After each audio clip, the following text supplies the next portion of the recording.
Alors, dans cette dernière partie, on va parler de l'ontologie.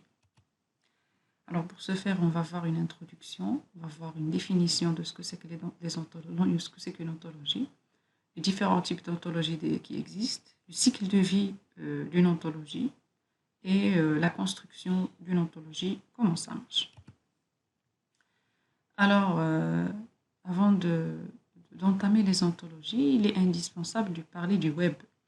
Parce que c'est vrai, l'ontologie est un concept qui date de l'apparition de l'IA et système expert, lui aussi. Il n'est pas un terme qui est récent ou bien un concept qui est récent, mais il a repris vie, tout comme les concepts, tout comme pas mal de concepts et algorithmes, avec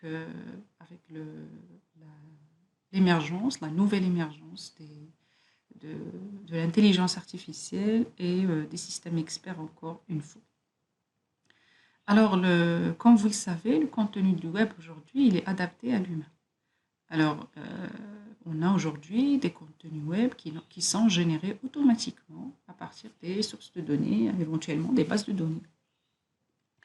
Et bien sûr, même parfois sans avoir besoin de structuration ou bien d'organisation. Eh bien, pourquoi? Parce que tout simplement, les gens actuellement, ils ont tendance à rechercher et utiliser l'information, rechercher et entrer en contact avec d'autres personnes, consulter des catalogues pour des magasins en ligne, commander des produits, remplir des formulaires et tout ça. Donc, on est dans un mode beaucoup plus interactif qu'un mode informationnel. C'est la raison pour laquelle, avec cette casquette knowledge management ou avec cet angle de vue knowledge management, les acteurs du web, eux aussi, ils ont besoin d'en faire de même. C'est-à-dire, les acteurs du web, eux aussi, ils ont besoin de faire des recherches, de trouver des informations, de rentrer en contact avec les personnes, etc.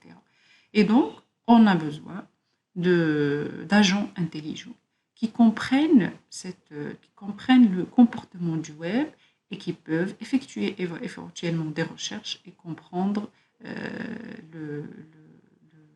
le souci d'un utilisateur web qui est humain. La raison pour laquelle une nouvelle discipline a vu le jour qui s'appelle le web sémantique.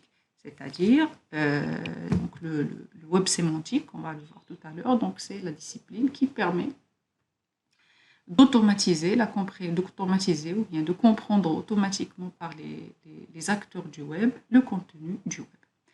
Qu'est-ce que c'est qu'une ontologie? Une ontologie, c'est la science qui décrit les types des entités dans un contexte, en les mettant dans leur contexte, et il les relie. Donc, c'est la description des entités et leur liaison. Vous allez me dire, ça ressemble à un modèle conceptuel de données ou bien un diagramme de classe. Je dis oui, ça ressemble, mais avec des particularités de la chose. La particularité, c'est qu'une ontologie, il est réalisé avec des fins de raisonnement. Et donc, pour pouvoir répondre à des questions et avec des avantages d'ingénierie portant sur la communication des parties prenantes et une interopérabilité des systèmes et la réutilisation. C'est-à-dire qu'une ontologie, il va permettre à des acteurs du web. Alors là, je dis web parce que j'ai parlé automatiquement du couplage ontologie web sémantique, mais je peux dire ça permet à des acteurs non humains, des acteurs, des agents intelligents, de se comprendre les uns et les autres, de comprendre l'humain et de pouvoir réagir. Donc c'est elle qui va faire le dictionnaire de termes et de concepts que ces acteurs-là, ils peuvent comprendre pour pouvoir échanger avec nous, pour pouvoir effectuer des recherches, pour pouvoir faire pas mal de choses. Donc, dans l'ontologie, on parle d'une métamodélisation de l'ontologie. Donc, la métamodélisation de l'ontologie, c'est devenu une discipline indispensable qui permet de collecter d'une façon correcte. On va voir comment ça marche pour concevoir des ontologies. D'une façon correcte, collecter ces termes, les annoter, comme vous savez, avec des informations et les relier, et ceci d'une façon qui est partagée. Lorsque vous allez réaliser votre ontologie, il n'est pas du tout pertinent, intéressant de créer une petite ontologie et de la mettre dans le coin. Mais il faut créer une ontologie dans une discipline bien spécifique et la relier avec les autres ontologies que les gens ont fait déjà pour pouvoir enrichir le registre sémantique de ces acteurs du web qui vont échanger avec les humains. Et de là, même ton utilisation, ta base de connaissances qui va utiliser ce moteur sémantique, il va être enrichi, non pas uniquement par ce petit bagage ou cette petite terminologie que tu as collectée, mais avec une terminologie qui est collectée par d'autres personnes à travers le monde. Alors, comme j'ai dit, le web sémantique, qu'est-ce que c'est? Donc, ce qu'on sait, nous, c'est le WWW Consortium, le World Wide Web Consortium, qui a vu le jour en 88 et qui permet d'échanger des données, des connaissances à travers le web, bien sûr, avec l'apparition du réseau Internet, le plus grand réseau à l'échelle mondiale. Cet échange est devenu possible et donc on peut échanger des connaissances, on peut échanger des données, on peut s'envoyer des mails, on peut faire des recherches, et surtout, on comprend des pages web et des données stockées pour répondre à des humains sans l'assistance de personnes physiques ni de l'utilisation de livres ou de documents papier. Et donc les ontologies, ils représentent un noyau du web sémantique. Pourquoi? Parce que c'est eux qui permettent d'expliquer les données aux agents logiciels, comme je viens de le dire tout à l'heure, via une description qui est standardisée pour comprendre le contenu. Et donc, comme ces agents, ils ont besoin aussi d'être conscients de ce qui se trouve sur le web, et donc il faut prévoir une partie cachée de l'iceberg pour les utilisateurs humains non spécialistes, une description de chaque concept, et une liaison entre ces concepts qui va permettre de comprendre de quoi les humains sont en train de parler dans cet échange ou bien dans ce document. Et donc, c'est la raison pour laquelle le web sémantique est devenu une composante indispensable, lui aussi, pour le web, pour pouvoir comprendre le fonctionnement par les agents logiciels du web. Donc, le web sémantique, tel qu'il est conçu aujourd'hui, il est fait de plusieurs couches. Et bien sûr, je vais vous lister une liste exhaustive des couches, mais dans l'utilisation, parfois, on utilise une seule couche ou bien deux couches pour pouvoir se présenter. Comme j'ai dit, la finalité, c'est quoi? La finalité, c'est faire une description des informations, des données, des sites, des concepts qui existent sur le web. Donc, on a d'abord une couche XML qui est une base syntaxique et il est basique. Comme vous savez, le langage XML, c'est un langage de balisage qui permet une description des concepts de n'importe quel type, de n'importe quelle manière, avec n'importe quelle façon. Vous pouvez subdiviser un concept en attributs, vous pouvez le subdiviser en dimensions, vous pouvez le subdiviser en ce que vous voulez, en faisant une description en balisage. Et comme vous savez, avec l'existence des algorithmes de parsing, donc les parsers, dans différents langages de programmation, on trouve un parser qui comprend le langage de balisage XML. Donc, la description va être possible et la recherche par la suite, il va être possible avec une couche XML, ce qu'on appelle la base syntaxique. Une deuxième couche qui s'appelle la couche RDF. Et donc, pour la couche RDF, c'est un modèle de données basiques pour les faits. Donc, la couche RDF, à vrai dire, c'est une grande couche qui contient des sous-couches. Okay? Des sous-couches. Il contient une couche pour le modèle, il contient une couche pour le schéma, et il contient une couche pour des extensions, des extensions de recherche sur l'ontologie. J'explique. Donc, pour le RDF, donc on a aussi le RDF, c'est un langage de description. Et comme je vous ai dit, le RDF en tant que langage de description, c'est un langage de description qui permet la liaison à l'international via des plateformes spécifiques, via des descriptions spécifiques. Et donc, comme j'ai dit dans sa première couche, ou bien sa première partie RDF modèle, donc on a des données basiques pour les faits. Donc, on sait maintenant ce que c'est que les faits. Donc, on a des données le nécessaire pour les faits dans cette couche modèle. Dans la couche schéma, on trouve langage pour les ontologies ou bien une couche qui est plutôt ontologique et c'est là où on trouve l'hiérarchie des concepts.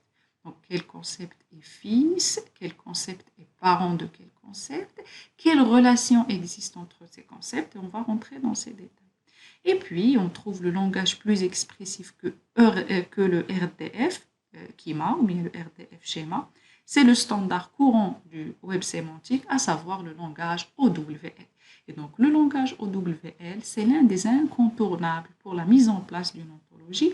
Et le OWL, toutes les plateformes de conception et réalisation des ontologies, il permet d'éditer votre ontologie avec une extension OWL et il lui donne un lien web HTTP, HTTPS, ça dépend, qui permet de la relier avec le reste des ontologies qui existent dans le même domaine. Alors, si on revient vers ce concept d'ontologie et le décortiquer un petit peu, donc une ontologie, ontos, existant, logos, étude. Étude de l'existant. Ça rime avec la possibilité, avec cette habilité de compréhension de terminologie.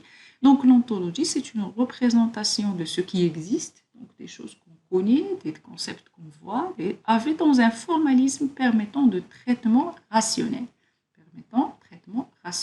Alors rappelez-vous que lorsque vous voulez mettre en place une ontologie, votre premier objectif, c'est d'expliquer, c'est de permettre à un acteur non humain de comprendre les concepts que l'humain a mis en place. Donc, il ne faut pas mélanger avec le Natural Language Processing, avec la compréhension de langage humain, mais lorsque je dis il ne faut pas mélanger, ça veut pas, il y a un couplement, il y a une liaison directe entre ces deux concepts, sauf que pour l'un, l'objectif pour le Natural Language Processing, l'objectif donc c'est une couche plutôt soft par rapport à l'ontologie et l'objectif c'est de comprendre les langues, le français, l'anglais, l'arabe, le chinois, machin, et aussi de pouvoir détecter à partir soit de la voix, soit de l'image, soit de l'écrit, avec bien sûr d'autres algorithmes intermédiaires, l'humain à la machine. L'ontologie, elle a ce souci, donc c'est le formalisme de traitement rationnel.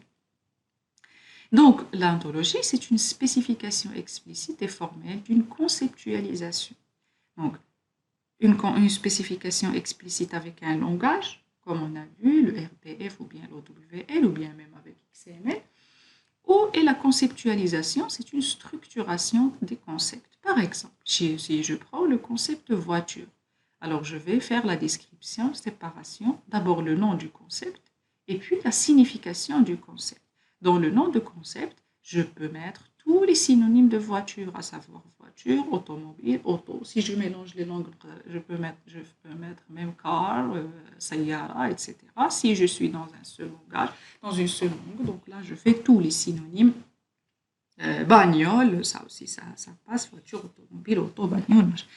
Et puis, je fais une explication ou bien une signification. Donc là, je fais une petite description. On appelle ça une définition en intention. Véhicule mobile pour le transport de petits nombres de personnes. Alors, l'ontologie, il fait non seulement la définition des concepts, mais aussi la définition des relations. Alors, lorsque je définis une relation. Commençons ici par l'exemple. Par exemple, Isaac Asimov est l'auteur des robots. Donc, et l'auteur, c'est une relation entre Isaac et entre les robots. Et donc, le nom de la relation est auteur. L'intention de la relation, personne qui crée une œuvre, qui crée quelque chose. Et puis, ça permet à la machine par la suite de comprendre que Isaac, si je dis Isaac Asimov, il est une personne, et l'auteur, donc automatiquement lorsque je mets il et l'auteur, la machine il va comprendre que Isaac Asimov, il est le créateur, et les robots, c'est la chose ou bien l'œuvre qui a été créée. Il existe plusieurs types de relations dans les ontologies, à savoir la relation de généralisation, la relation de spécialisation, la relation de composition et d'autres relations. Alors, la relation de généralisation, c'est l'appartenance. Donc, un groupe appartient à un autre groupe, c'est-à-dire le petit dans le grand. vous pouvez le projeter vous pouvez le faire une analogie, hein, je ne dis pas une ressemblance, vous pouvez faire une analogie avec l'héritage.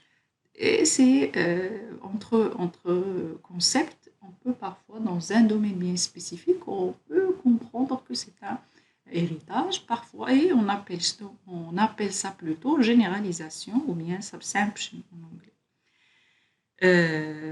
Et puis, on a la spécialisation, bien sûr, un concept qui spécialise un autre concept. On a la composition, la voiture avec ses roues, etc. Et on a d'autres relations qu'on peut définir. Alors, prenons l'exemple suivant. On a une table et on a 3 cubes, le A, le B et le C. On veut faire comprendre à une machine cette disposition et cette appartenance. Et ce qu'on fait d'abord, on définit les concepts. On va dire qu'on a un cube. Le cube, c'est une entité X et parallélépipède à angle droit avec tous ses côtés de même longueur. Table, un objet global qui est un meuble composé d'une planche horizontale posée sur un ou plusieurs pieds, et la relation sur cube par rapport à table, je fais cube / table, c'est-à-dire une relation dénotant qu'un cube X est sur un autre cube Y ou bien sur une table. Donc là, on assure une relation qui a 2 arguments. Le premier argument, c'est l'objet qui est sur, et le deuxième argument, c'est l'objet qui est sous. Donc, qu'est-ce que je dis ici? Je dis que cube A et cube B et cube C, ça signifie que A est un cube, B est un cube et C est un cube. Et lorsque je fais sur A table, c'est-à-dire le cube A, il est sur la table. Sur CA, le cube C, il est sur le cube A. Sur B table, signifie que le cube B, il est sur la table. Donc là, j'ai défini deux concepts. Le concept table et le concept cube, et j'ai défini une seule relation qui est la relation sur, qui est valable entre cubes et qui est valable entre un cube et une table. Donc ça, c'est un exemple de schéma d'une ontologie avec une description de chacun de ces concepts et la relation qui existe entre ces concepts. Ici, on n'a pas de relation bien d'hiérarchie entre les concepts, ni composition, ni généralisation, ni spécialisation, ni rien du tout. On a une relation particulière qui est sûre et qu'on a définie.